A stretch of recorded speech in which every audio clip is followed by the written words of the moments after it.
It is promising a little bit of light rain today, but the sun is out, so I doubt it, but we shall see. Let's do a little tour since we haven't of the garden as of late. Here's a hollyhock bush or flower that's coming up. My osteospermums are doing great. Still gotta deadhead some more. The more you deadhead, the more blooms there are. I mean, it looks just like the day that I brought this plant home. For some reason, the yellow flowers here are doing better than the orange, but I'll just keep watering them and feeding them. And some things are growing in my garden bed. Over here, I have already harvested some broccoli heads, and here it's got more broccoli heads coming up and little miniature shoots. And below that, I just cleaned out, as you can see right there, I got some of the stems out because it was covering my leeks and stuff down below. I have a ton of things that are growing in here. Ashitaba.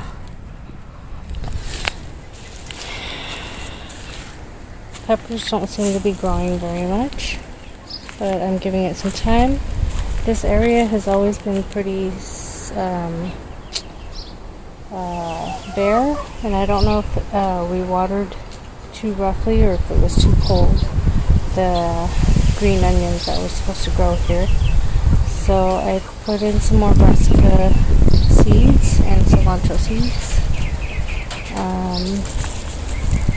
That bed's doing okay, kind of barren right there in that spot. Looks like the tulsi's coming back.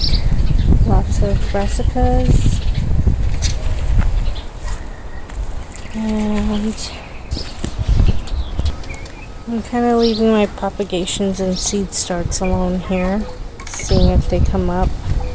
If it rains lightly, it would help. Lots of hollyhock that have been established here. The seeds keep volunteering. And here is the cistern, so it's going to block the cistern from getting overheated from the sun.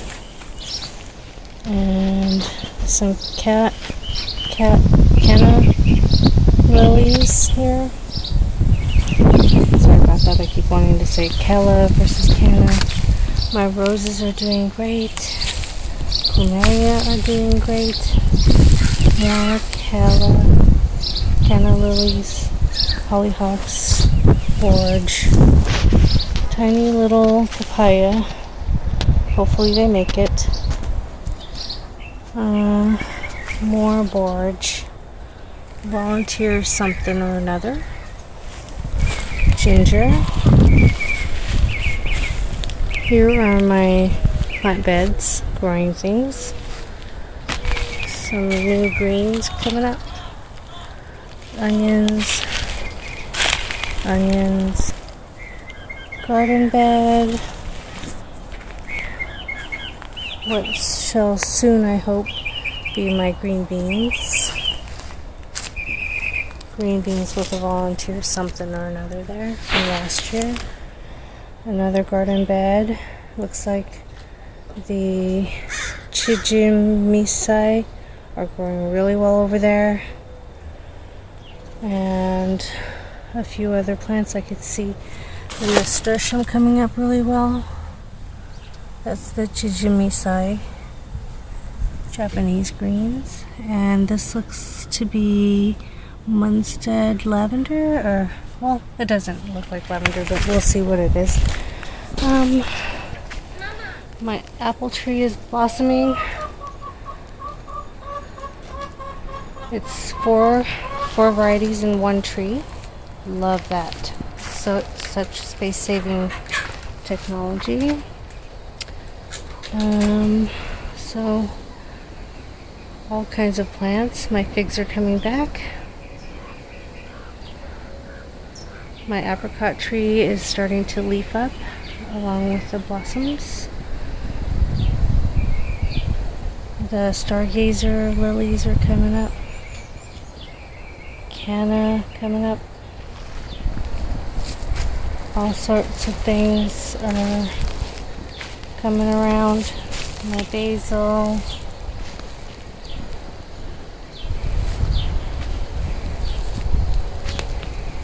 Kaffir lime leaf. Caracara orange. The scent of citrus is so fantastic. I mean, it is awesome. And I just interspersed flowers. There's the mum right there. Interspersed flowers with herbs, with fruit trees, lemongrass back there, 2 bushes of them, next to a society garlic down there, next to a small kumquat tree, and behind that is a Mexican lime tree. Behind that is some ginger. So my blueberry circle, but for some reason there aren't that many flowers or anything on them, or leaves. And here's my goji. It's doing fantastic this year. Came back really quick. Let's see. Here is my basil, bay tree, my berries, more basil, my Utah sweet pomegranate, and back there is my finger lime in the very corner right there, and some more lemongrass right next to it down there. Some passion fruit that I'm trying to propagate for some friends. Another passion fruit here that's gotta be staked up. Swiss chard, some calendula, a grapevine that I need to also put up, my hibiscus flower, some roses, some chili peppers. So last year I pulled up some passion fruit vines. Here are the vines, and I'm just gonna let it break down there because it's awfully shaded over there. And maybe I'll pull it out at some point and just lay it out in my walkway here, just as I did over there. And it's breaking down, so I could just bring it over here and spread it out. Here's my variegated society garlic, my shinseki pear, my Bartlett pear, which is still pretty dormant, some mint back there in 2 pots, loquat, 2 plants in the pot. I'm gonna have to transfer out of there, transplant them maybe up front. Things are coming alive slowly. There's some bay herb. I'm sorry, not bay. Sage, lemongrass. Back there, I put the donut peach. Just because it was out here in the sunny spot, and I want it to get some shade while it's developing its roots and not dry out too quickly.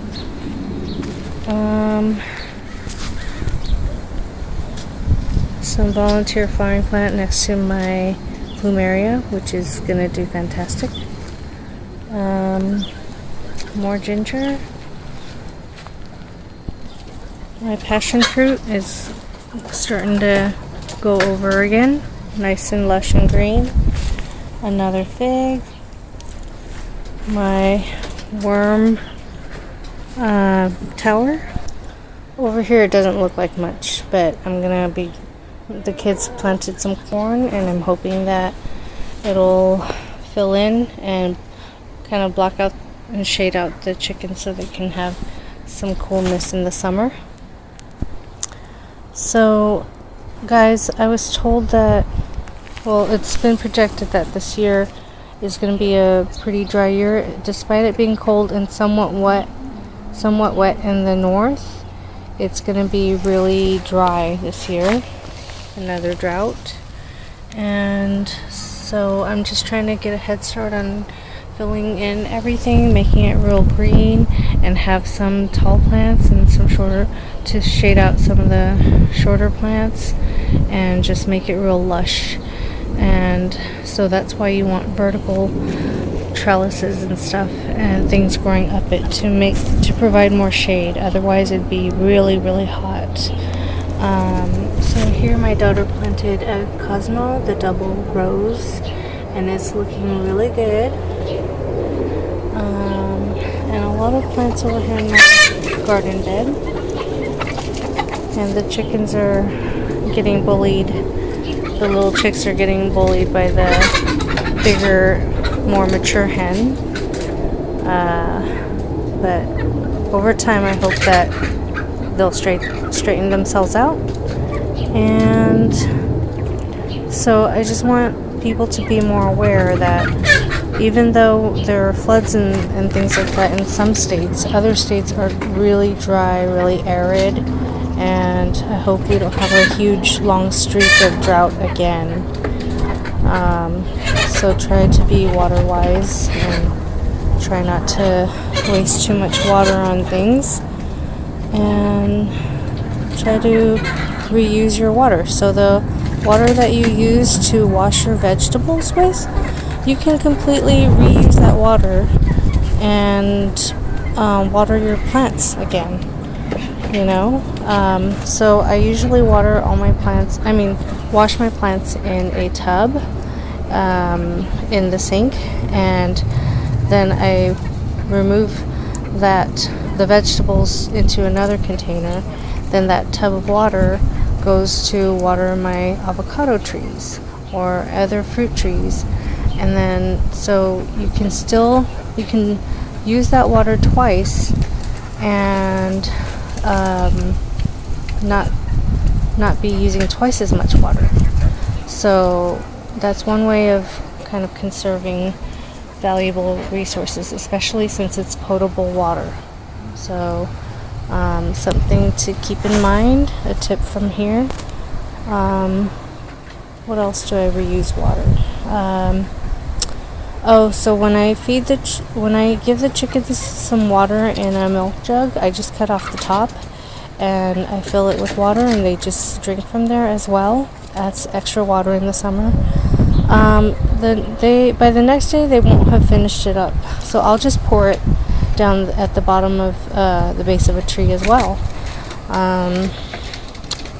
When you take a shower, before the water runs warm or hot, you get about 1 or 2 or 3 jugs of water. So just, remove the top of the water jug and just let the water run into the jug and fill it up, 3 jugs or 2 jugs, and then set it aside, take your shower, and then later on you can use that very clean water to water your plants, or flush it down the toilet to use as water to flush down the toilet. You just pour it on the top. After you flush the toilet, when it's refilling, you can pour that water into the top. So many uses, instead of letting it go straight down directly to the drain. So hope you got some of my tips, enjoyed them, and liked the tour, and everything's awakening, and I hope that that's happening in your garden. And come garden with me so you can start your own little garden and start small and work your way this way. This is the 3rd year here in this garden, and I'm just working every other day to water the plants, put worm tea around the plants, you know, feed my homestead animals that are going to feed me give me lots of eggs, and just trying to do the best I can in my garden and trying to fill up as much space as possible, trying to be efficient. And I hope that you can start your journey and share it with me. So thank you for watching. Please like, subscribe, and hit the notification bell. Please support my channel if you like my content, and if you would like to learn any other tips or any other things that I do in my garden to have a productive food forest someday. I mean, to me, this is picturesque. It may look sloppy to some people, but when it fills in, I'm going to have a huge food oasis back here. Goodbye.